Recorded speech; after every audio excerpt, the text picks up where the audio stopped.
मुस्तफाबाद में बीजेपी जीतने की सबसे बड़ी वजह एमआईएम बनी।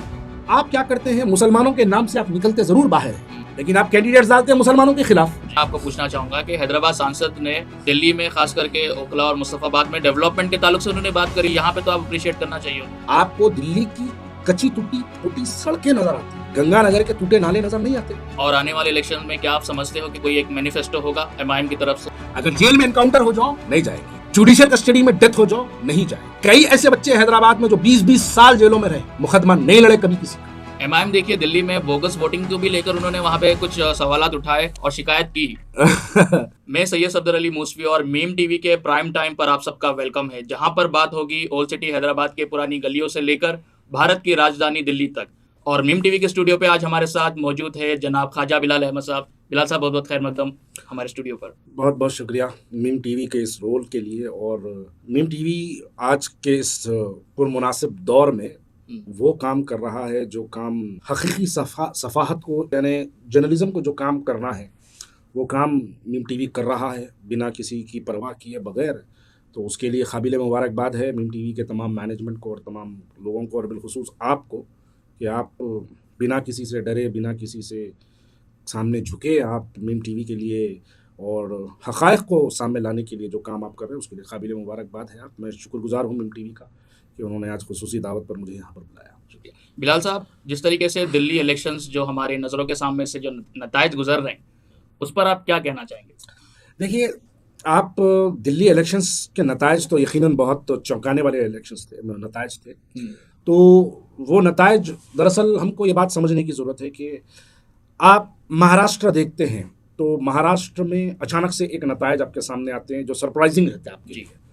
फिर दिल्ली के नतायज देख रहे हैं तो सरप्राइजिंग है आपके लिए। हरियाणा के नतायज देख रहे हैं तो वो भी चौंकाने वाले नतायज है।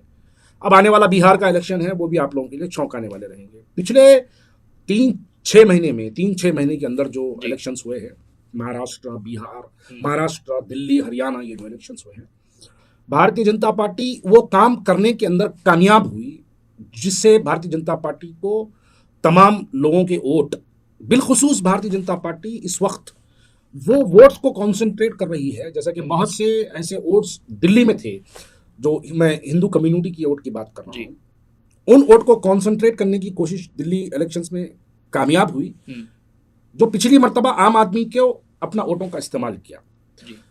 क्योंकि पोलराइजेशन ऑफ वोट्स जो इस मर्तबा हुआ है, वो मैं नहीं समझता कि दिल्ली की तारीख में कभी इतना पोलराइज्ड इलेक्शन दिल्ली के अंदर आपको नतायज बताएंगे। लेकिन ये 2025 के इंतखाबात आप अगर देखेंगे तो इस इंतखाबात, बाबरी मस्जिद की शहादत के बाद जो इलेक्शंस हुए हैं उसमें बीजेपी कामयाब हुई। उसके बाद अगर आज के 2025 के इलेक्शंस देखेंगे आप तो उसमें फिर दोबारा बीजेपी कामयाब हुई।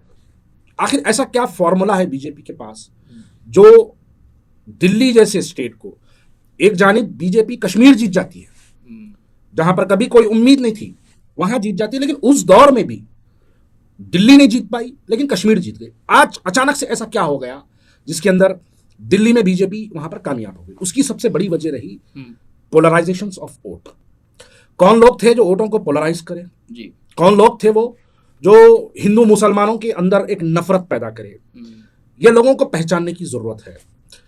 अब मैं डायरेक्ट पॉइंट पे आता हूं। हम बात करेंगे हैदराबाद से एक मुस्लिम क़यादत दिल्ली के इलेक्शन में पार्टिसिपेट करी।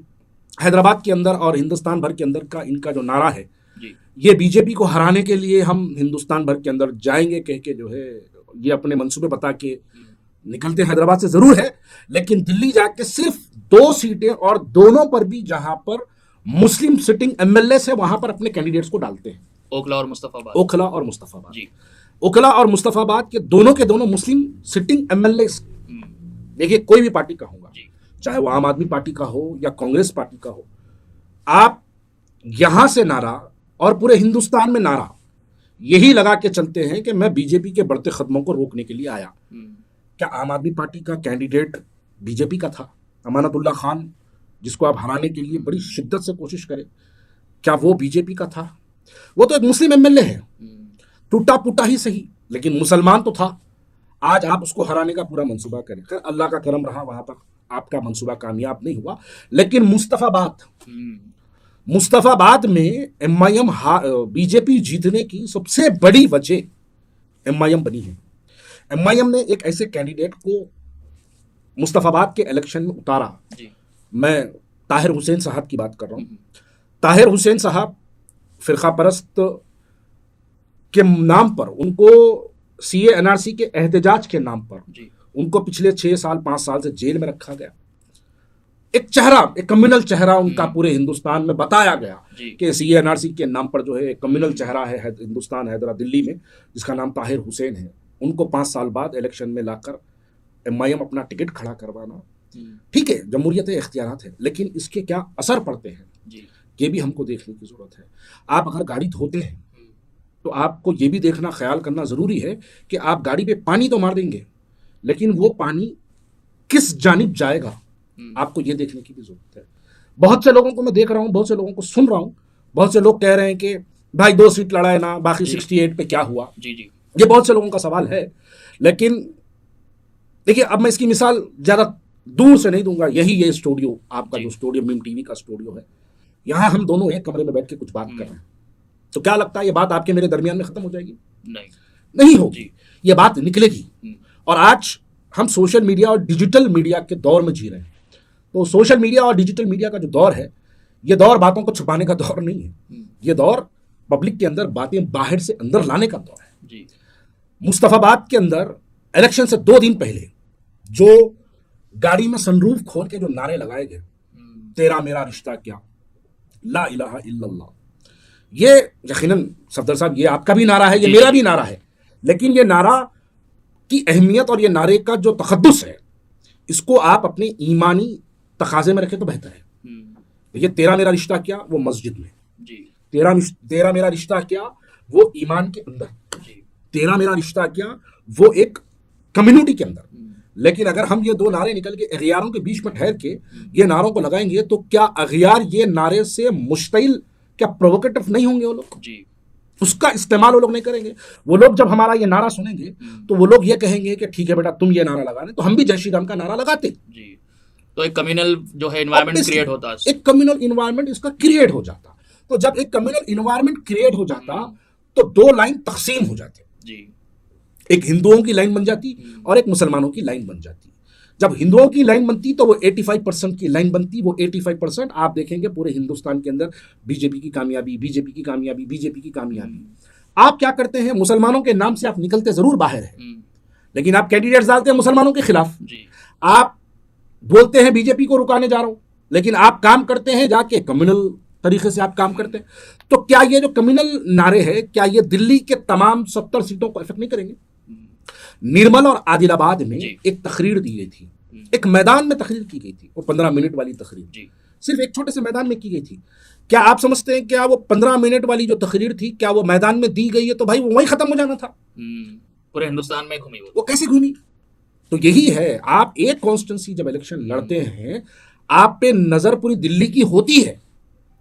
पूरे 70 सीटों पे जो लोग ये सोचते हैं कि भारतीय जनता पार्टी के नाकामयाबों के खिलाफ हम अपने वोटों का इस्तेमाल करेंगे, लेकिन अगर आप इनको छुपाना चाहते हैं, ये कमियों को बीजेपी के अगर आप ढांपना चाहते हैं, तो उस पर कम्युनलिज्म का पानी डालना बहुत जरूरी है।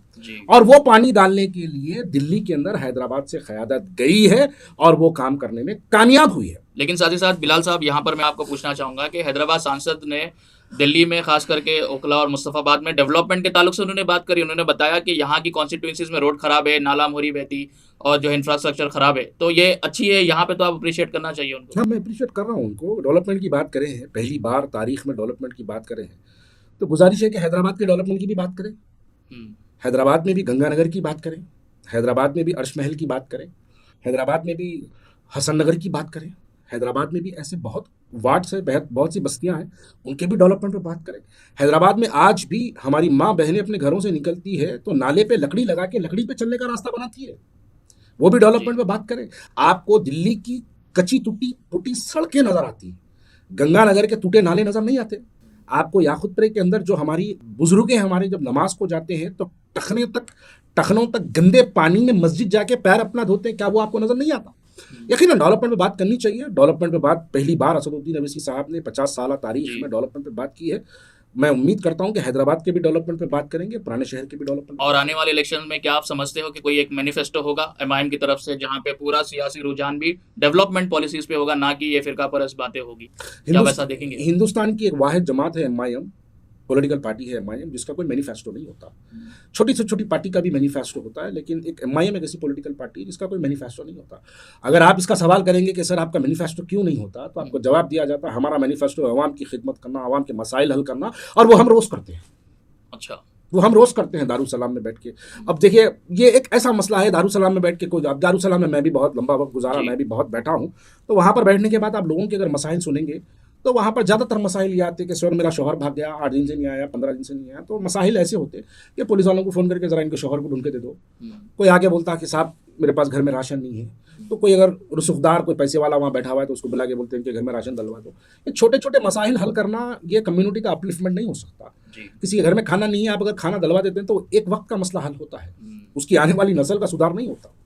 एमआईएम देखिए दिल्ली में बोगस वोटिंग को भी लेकर उन्होंने वहां पे कुछ सवालात उठाए और शिकायत की कि वहां पे भी बोगस वोटिंग हो रही है, इस तरीके के विजुअल्स आए और कुछ बातें सुनने में ही आई। तो उसको किस तरीके से आप देख? चोर उल्टा कोतवाल को डांटे। तो क्या हैदराबाद में रह के बोल रहे हैं कि बोकस वोटिंग, मैं आप सिर्फ बोकस की बात कर रहे हैं, जी वफ की जायदादों का लुटवारा भी बोले। जी जी जी जी। तो अब मैं जब वफ का सुना, दिल्ली में ठहर के बोल रहे हैं अरे तो वफ का लुटेरा है बोल रहे हैं, और दिल्ली में बोल रहे हैं कि यहाँ पे बोकसिंग हो रही बोल रहे हैं। तो ये तो ऐसा है कि मास्टर्स है ये लोग हैदराबाद के अंदर। वफ की जायदादें पूरे हिंदुस्तान में अगर सबसे ज़्यादा वफ की जायदादें कहीं लूटी तो साहब की क़यादत में लूटी, और पूरे हिंदुस्तान में सबसे ज़्यादा बोकस वोटों का भी जो इस्तेमाल होता वो हैदराबाद में ही होता। उस पर परसों हमारे चीफ मिनिस्टर रेवंत रेड्डी ने जो है उस पर कंफर्मेशन भी लगाया असेंबली के अंदर कि 59,000 बोकस वोट सिर्फ एक कॉन्स्टिट्यूंसी में है, नामपल्ली की। तो वैसे और 7 हल्के हैं। तो हम ये बात शुरू से कहते आए हैं कि पूरे हैदराबाद में 5,40,000 बोकस वोट्स पूरे हैदराबाद में मौजूद है, जिसके अंदर अगर 5,40,000 बोकस वोट्स अगर ये जेन्यून इलेक्शंस अगर कराएंगे हैदराबाद के अंदर, तो मैं चैलेंज से ये बात कहूंगा कि हैदराबाद के अंदर इनको एक भी सीट जीतना इनके लिए मुमकिन नहीं है। अब इलेक्शन के रिजल्ट्स हमारे सामने आ गए, तो क्या अब असदुद्दीन ओवैसी साहब या एमआईएम की तरफ से उनको छुड़ाने के लिए कुछ इकदाम उठाए जाएंगे? नहीं, बिल्कुल नहीं छुड़ाएंगे भाई। देखिए, क्या इलों से पहले कभी साहब जाके जेल में मिले थे क्या, जो बाद में जाके मिलेंगे? ठीक है, वो तो बहुत दूर है, दिल्ली, मुस्तफाबाद, उकला बहुत दूर है।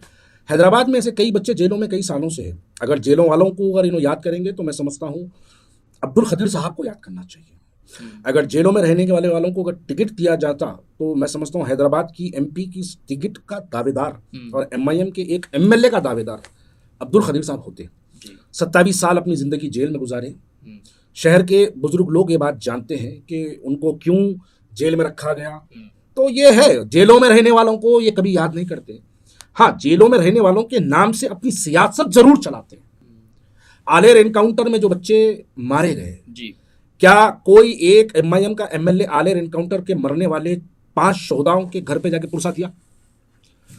उसमें पूरे के पूरे जितने बच्चे आलेर एनकाउंटर में पुलिस एनकाउंटर पे मारे गए हैं, उसमें से कोई एक भी हैदराबाद के बाहर से नहीं है, हैदराबाद के, हैदराबाद डिस्ट्रिक्ट के, Hyderabad parliamentary constituency, Chandrayangutta assembly, Malakpet assembly, Karwan assembly और बहादुरपुरा असेंबली कॉन्स्टिट्यूंसी के वोटर्स है ये बच्चे।